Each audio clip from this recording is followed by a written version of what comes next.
আসসালামু আলাইকুম everyone, it's me Hafsa. আপনাদের জন্য নিয়ে চলে আসলাম আমার বার্থডে ছোট ছোট কিছু ভিডিও ক্লিপস নিয়ে।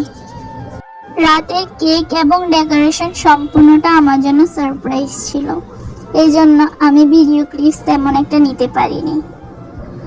রাতে কেক কাটার পর ঘুমিয়ে পড়ি। পরের দিন সকালবেলা ঘুম থেকে উঠে দেখি আম্মু আমার জন্য অনেক কিছু রান্না করছে, পায়েস, রোস্ট, পোলাও, অনেক কিছু। আম্মুর প্রত্যেকটা রান্না দেখে আমি রেডি হওয়ার জন্য চলে যাই। রেডি হতে হতে সবাই চলে আসে। রাইসা আসার সময় আমার জন্য ফুল নিয়ে আসে। ফুল এনে দীপ্তকে নিয়ে সুন্দর করে টেবিল সাজিয়ে ফেলে। আবার আমার জন্য ভিডিও ক্লিপস নিয়ে রাখছে যাতে আমি আপনাদের মাঝে শেয়ার করতে পারি। রাইসা, তোমাকে অনেক ধন্যবাদ এত সুন্দর করে টেবিলটা সাজানোর জন্য আর এতগুলো ফুল আনার জন্য। চাই আমার বানানো কিছু ক্যান্ডেলস ছিল, রাইসা ওগুলো নিয়ে আসি, টেবিলের উপরে রাখি। অনেক সুন্দর লাগছিল তখন। ও আমার হাতে পরিয়ে দেওয়ার জন্য ফুল নিয়ে আসছিল। আমার রেডি হওয়া হলেও আমাকে নিয়ে এসে হাতে ফুল পরিয়ে দেয়।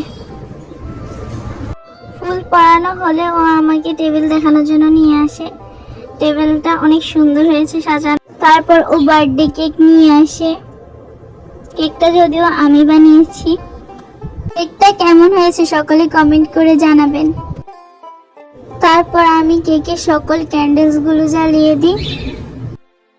ক্যান্ডেলসগুলো জ্বালানো হলে আমি কেক কাটি। কেক কাটার পর আম্মু আমাকে কেক খাইয়ে দেয়। সবার কেক খাওয়া হলে আমরা অনেক মজা করি। থ্যাংক ইউ আমার প্রিয় মানুষ এবং আমার বাবা মা আর রাইসা, দীপ্ত, তোমরা এত সুন্দর করে আমার বার্থডেটা সেলিব্রেশন করার জন্য। পর আমিও কেক খেয়ে নিলাম।